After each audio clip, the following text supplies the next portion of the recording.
जय बिहार। हम आशुतोष कुमार गुप्ता आप लोगों को एक वीडियो दिखा रहे हैं जो कि बिहार के रहने वाले प्रशांत किशोर जी हैं, रोहतास जिला के। ये अपने उम्र में देखिए क्या क्या कारनामे किए हैं और क्या क्या करने वाले हैं।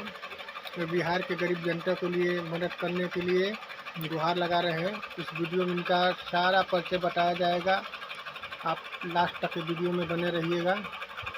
प्रशांत किशोर आज किसी परिचय के मोहताज नहीं है।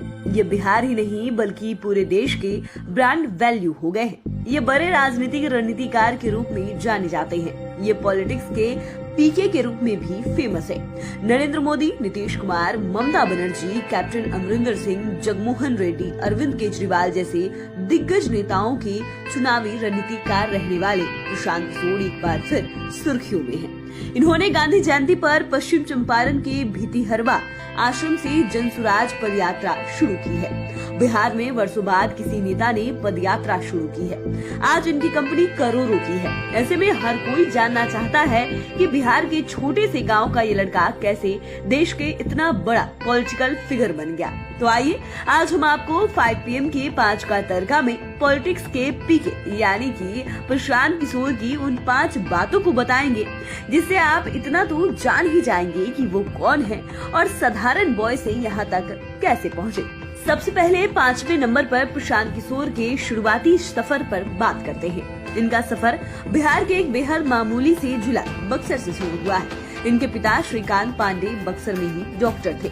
इसके पहले ये भोजपुर जिले के शाहपुर में सर्विस करते थे। इसी कारण बहुत से लोग प्रशांत किशोर को बक्सर के ही मूल निवासी मानते हैं, जबकि ये मूल रूप से रोहतास जिले के रहने वाले हैं। कोनारी गांव में इनका पैतृक घर है। कुछ साल पहले ही प्रशांत किशोर के पिता डॉक्टर श्रीकांत पांडे का निधन हुआ था। यदि इनके फैमिली बैकग्राउंड की बात करें तो प्रशांत किशोर के एक और भाई है। इनके अलावा 2 बहनें भी हैं। बक्सर में इस परिवार को जानने वाले बताते हैं कि प्रशांत किशोर के भाई दिल्ली में रहते हैं। इनकी मां बक्सर से सटे उत्तर प्रदेश के बलिया जिले की रहने वाली है। वहीं प्रशांत ने जानवी दास से शादी की है। जानवी पेशे से डॉक्टर है और वे असम के गुवाहाटी में पोस्टेड रही है। दोनों को एक बेटा है। बता दें कि प्रशांत किशोर का जन्म 1977 में हुआ था।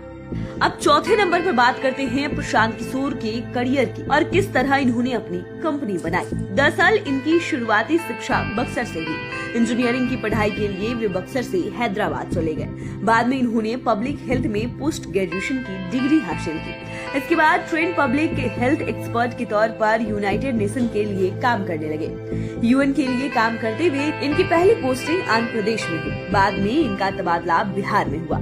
बाद में एक बार फिर बिहार से प्रशांत किशोर का तबादला यूएन मुख्यालय कर दिया गया। यूएन मुख्यालय में काम करते हुए इन्हें काफी कुछ सीखने का मौका मिला।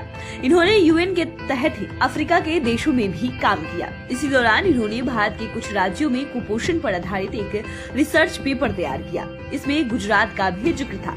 दावा किया जाता है कि इसी रिपोर्ट के बाद नरेंद्र मोदी से इनकी मुलाकात हुई। इसके बाद इन्होंने गुजरात में नरेंद्र मोदी के लिए अपनी कंपनी IPAC यानी कि इंडियन पॉलिटिक्स एक्शन कमेटी की ओर से काम किया। इनके चुनावी रणनीतिकार बने। इन्हें अच्छी सफलता दिलाई।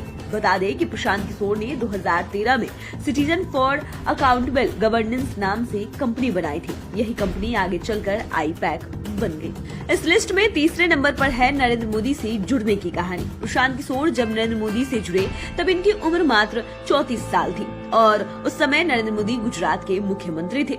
वो 2011 का वर्ष था। इसी दौरान पोषण की रिपोर्ट को लेकर प्रशांत किशोर को नरेंद्र मोदी ने बुलाया था। प्रशांत किशोर के मोटिवेशनल पावर व स्टाइल ने इन्हें काफी प्रभावित किया। इसके बाद ये नरेंद्र मोदी के लिए काम करने लगे। चुनाव के दौरान दोनों एक दूसरे के काफी करीब आए। प्रशांत अपनी नौकरी छोड़कर गुजरात सरकार और नरेंद्र मोदी के लिए ब्रांड मैनेजर के तौर पर काम शुरू किया। इसके बाद तो ये इसी फील्ड में रम गए। कई नेताओं के लिए काम करने लगे। इसके बाद इन्होंने कई राज्यों में विभिन्न पार्टियों के लिए काम किया। पश्चिम बंगाल में ममता बनर्जी के लिए, दिल्ली में अरविंद केजरीवाल के लिए, पंजाब में कैप्टन अमरिंदर सिंह के लिए, आंध्र प्रदेश में जगनमोहन रेड्डी के लिए काम किया। इसी तरह बिहार में नीतीश कुमार के लिए भी काम किया। इनकी सफलता का स्ट्राइक रेट भी जबरदस्त रहा। हालांकि उत्तर प्रदेश में कांग्रेस के लिए काम किया था लेकिन सफलता नहीं मिली थी। यूपी में प्रशांत किशोर का खाट सभा अभियान काफी चर्चा में रहा था। अब बात करते हैं प्रशांत किशोर सियासी गलियारे में सुपरहिट कैसे हुए। दरअसल प्रशांत किशोर चुनावी रणनीतिकार के रूप में भले ही एक से बढ़कर एक दिग्गज नेताओं के साथ काम किए, लेकिन ये सियासी गलियारे में नीतीश कुमार के साथ आने के बाद ही सुपरहिट हुए। दरअसल गुजरात में नरेंद्र मोदी के साथ काम करने के दौरान ये चर्चा में नहीं थे। इनका बिहार में कोई भी नाम नहीं जानता था, लेकिन बिहार में जब 2015 में नीतीश कुमार महागठबंधन में शामिल हो गए, तब इनका प्रशांत किशोर से संपर्क बढ़ा। उस समय प्रशांत किशोर का संबंध बीजेपी से गड़बड़ हो गया था। नीतीश कुमार के साथ काम करने के दौरान ही पता चला कि प्रशांत किशोर भी बिहार के ही रहने वाले हैं और ये नरेंद्र मोदी के साथ भी काम कर चुके हैं। 2015 के चुनाव में महागठबंधन को मिली जबरदस्त सफलता से प्रशांत किशोर का भी क्रेज काफी बढ़ गया। बाद में नीतीश कुमार ने इन्हें अपनी पार्टी जदयू में शामिल कर दिया। ये पार्टी में राष्ट्रीय उपाध्यक्ष बनाए गए, लेकिन इसी दौरान इनकी आरसीपी सिंह के साथ पटरी गड़बड़ आ गई। बाद में ये जदयू से अलग हो गए। अब पहले नंबर पर बात करते हैं इनके जनसुराज यात्रा की। इसे प्रशांत किशोर ने पदयात्रा का नाम दिया। ये पदयात्रा इसलिए चर्चा में है कि वर्षों बाद सियासी गलियारे में किसी नेता इस तरह की पदयात्रा शुरू की है। ये पदयात्रा गांधी जयंती के मौके पर पश्चिम चंपारण से भितिहरवा आश्रम से शुरू हुई है। करीब 1.25 साल तक चलने वाली इस यात्रा में वे लगभग 3500 किलोमीटर तक का सफर तय करेंगे। उन्होंने अपनी इस पदयात्रा की शुरुआत मंदिर में पूजा अर्चना करने के बाद की है। पदयात्रा के दौरान प्रशांत किशोर पटना या दिल्ली नहीं जाएंगे, बल्कि गाँव या जिला मुख्यालय में ही रहेंगे। इतना ही नहीं, ये गांव-गांव का भ्रमण करने के साथ ही जनसुराज संवाद भी स्थापित करेंगे। ये शाम में सांझ चौपाल करेंगे। सांझ चौपाल जहां खत्म होगा, वहीं रात्रि विश्राम करेंगे, फिर अगले दिन आगे बढ़ चलेंगे। ये कहते हैं, मैं उन लोगों में से नहीं हूँ जो बगैर सोची काम करता हूँ। मैंने बिहार में सिर्फ लड़ने का नहीं, जीतने का भी खाका तैयार किया है। इसमें 2-3 साल लग सकते हैं। बिहार में 75 साल में पहली बार कोई व्यक्ति लगातार यात्रा कर राज्य के कोने कोने में लोगों तक पहुंचेगा, उनके मुद्दों को समझेगा। इन्होंने इसे लेकर ट्वीट भी किया था, जिसमें इन्होंने लिखा, देश के सबसे गरीब और पिछड़े राज्य बिहार में व्यवस्था परिवर्तित का दृढ़ संकल्प पहला महत्वपूर्ण कदम। समाज की मदद से एक नई और बेहतर समाज व्यवस्था बनाने के लिए अगले 12 से 15 दिनों में बिहार के शहरों, गाँव और कस्बों में 35,000 किलोमीटर की पदयात्रा बेहतर और विकसित बिहार के लिए। बता दें कि इन्होंने सोशल मीडिया पर जनसुराज के नाम से अकाउंट भी खोला है। इसके तहत वे इनकी जानकारी भी दे रहे हैं कि यात्रा किस तरह आगे बढ़ रही है। तो फिलहाल के लिए इतना ही। अगर आपने अभी तक चैनल को सब्सक्राइब नहीं किया है तो सब्सक्राइब कर ले। फेसबुक पेज को लाइक करना ना भूलें। वीडियो देखने के लिए आपका धन्यवाद।